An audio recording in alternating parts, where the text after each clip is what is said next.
Hi there, we have some fun stuff today, so welcome to Chrissy's Dog House. Today we're going to be talking about the 10 reasons why your dog is ignoring commands.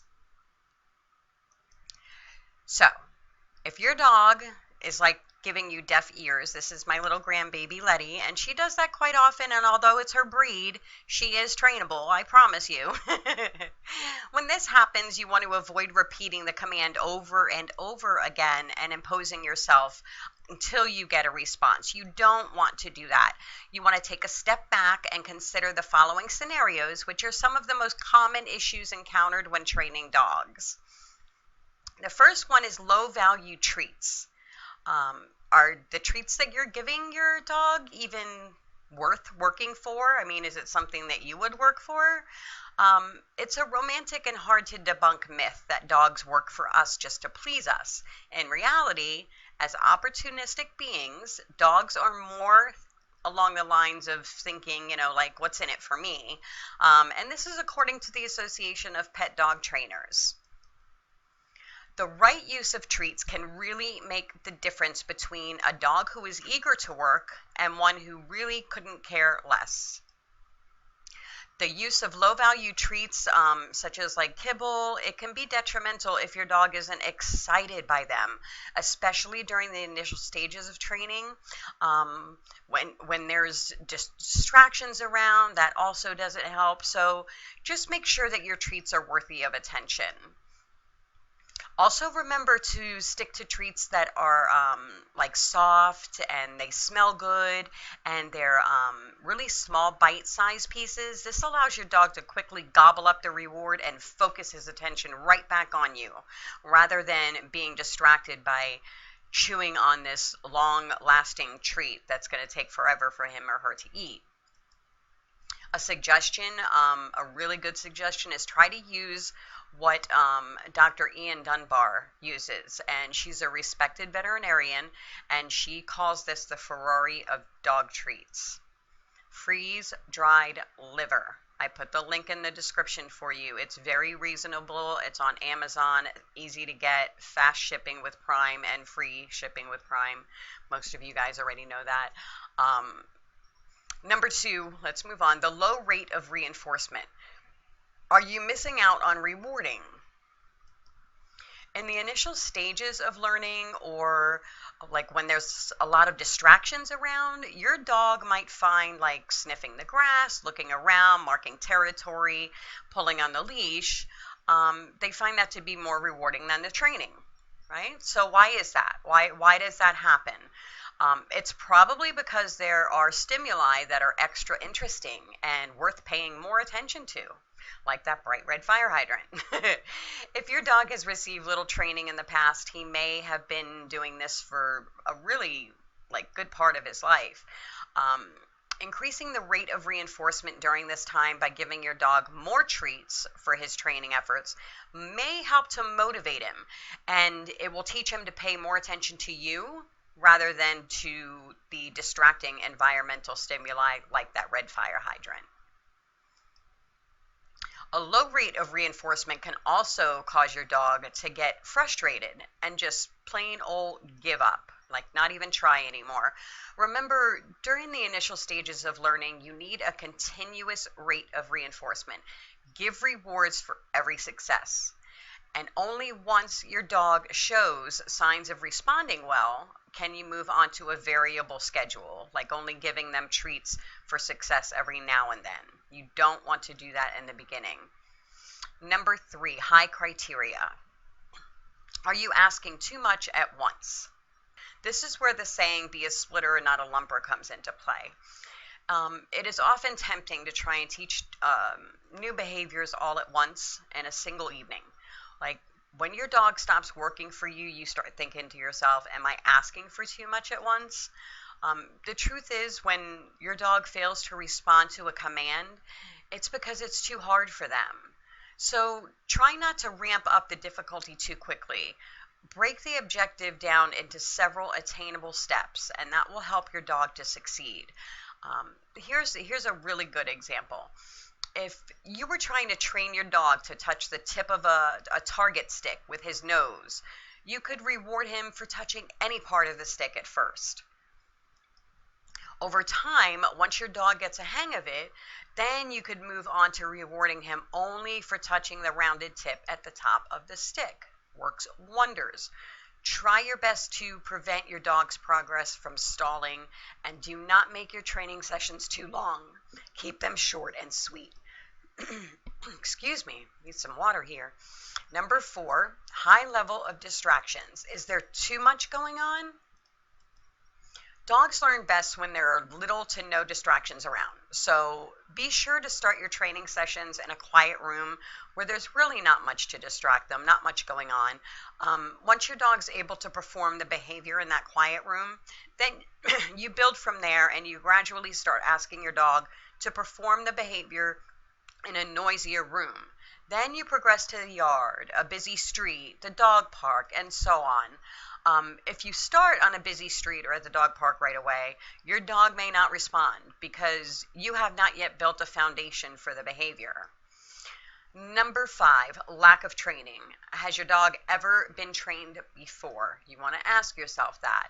If the handler has a history of being inconsistent and not following through with the dog, there is a chance that the dog may have learned he could get away from certain behaviors and he's learned to ignore the handler. Dogs who have never been trained and have been allowed to do as they please for a good part of their lives often find the initial stages of learning difficult, since the concept is entirely new to them. It's really up to the handler to become interesting and worth listening to by investing in reward-based training methods like the ones taught in Adrian Faricelli's Brain Training for Dog course. I put that link in the description as well. Number 6, unclear cues. Are you confusing your dog? Dogs thrive on consistency, so make sure you always use the same command cue that all other people training are using the same page. You don't want to confuse the dog. If you ask for a command and your dog just stares at you, just consider if that command has been a history of being used consistently. In classes, it's not uncommon to encounter a family where the wife uses come to call the dog, the husband uses the dog's name, and the kids just say here. It's really not that uncommon. Don't ask for behaviors in multiple ways. Make sure your body language is congruent with the verbal command. Dogs find body language more salient than verbal cues. Keep that in mind. Also, try your best not to repeat commands over and over. Otherwise, your dog will learn not to listen to the first time you say it. But it will wait for you to finish your sentence instead. Number 7, frustration buildup. Are you getting frustrated? We have all been there if we're being honest with ourselves. Dogs are masters in body language. They can easily detect frustration. When the handler's frustration builds up, dogs often shut down instead of becoming more compliant. In this case, it helps to ask the dog for a behavior he knows well, such as sit, followed by a reward to end the session on a positive note. You can try the exercise again in a little bit later, possibly further splitting the exercise into smaller sections if it was too hard for your dog. Also, keep in mind that if you start raising your voice, bending down, or getting in your dog's face, you're intimidating him. He will feel the need to send you appeasement signals and default behaviors rather than listening to your commands. Number 8, emotional problems. Are emotions getting in the way? If a dog is fearful, anxious, or nervous, his emotional state may interfere with training.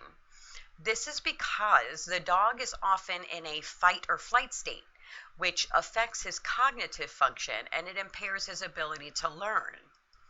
In such a case, you may need to work in areas where your dog is less likely to be frightened, and then gradually introduce more and more stimuli in a way which does not cause him to react. Here's an example. If your dog was frightened of thunder, instead of immediately exposing him to recordings of thunderstorms on full volume, you should play them at a very low volume where he acknowledges the sound but doesn't become scared by the sound. After rewarding your dog while the sound is played, You would, over time and numerous training sessions, increase the volume at which you play the recording. This process, it's known as desensitization. It's not new. It's a common technique used in dog training. Number 9, health considerations. This is really, really important. Is your dog in pain or uncomfortable? If your dog ignores you, he may be feeling unwell or uncomfortable, period. If your dog has always been obedient and is now slacking off, it really is best to have your veterinarian rule out any medical problems. Sloppy sits or a reluctance to lay down, it very well could be indicative of orthopedic problems. Aside from medical problems, some dogs may just not like to be trained on certain surfaces, or perhaps the weather's too hot, too windy, too cold. There is a multitude of possibilities. Often a distracted dog could simply just need to relieve himself or get a drink of water. It could be as simple as that.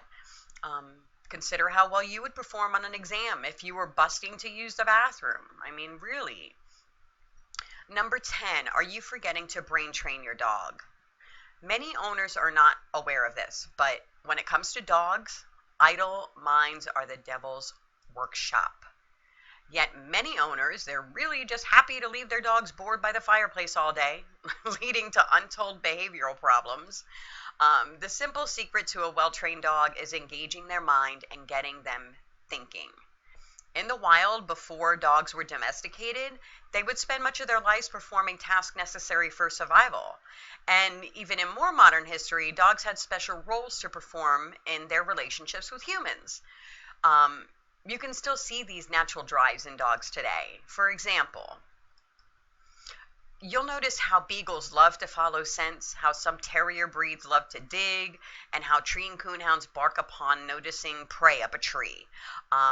Unlike humans who perhaps dread the 9-to-5 grind, dogs actively want to work. And when they don't, they become prone to behavioral problems, disobedience, poor psychological well-being. Many owners, they spend thousands on dog training when the solution could be as simple as providing Rover with more mental stimulation. Fortunately, brain training for dogs, it does offer a solution to this problem. It's written by professionally certified trainer Adrienne Faricelli. I mentioned her earlier. Her work has appeared in USA Today, Every Dog Magazine, Nest Pets, and more. Brain training for dogs, it's one of the first training programs to not only teach obedience, better behavior, important skills and tricks, but it also works on increasing their intelligence and engaging the dog's brain too. There's 21 fun and simple games that the novel offers scientifically proven methods that are taught by her, and they're sure to improve the lives of both you and your dog. By the end of brain training, your dog will be able to literally tidy up his toys, play the piano, not kidding, and identify his toys by name. All while being a better behaved and more obedient dog. So if you want to get started with brain training, you could check out the course by using the link in the description. As seen, there have been many reasons why your dog may not be listening to you. So just don't quickly label your dog as stubborn. Don't begin shouting commands like a drill sergeant, and don't give up training altogether. Instead, try to give your dog a break and consider what may really be going on. Look deeper. A better understanding of how dogs learn should pave the path to better training.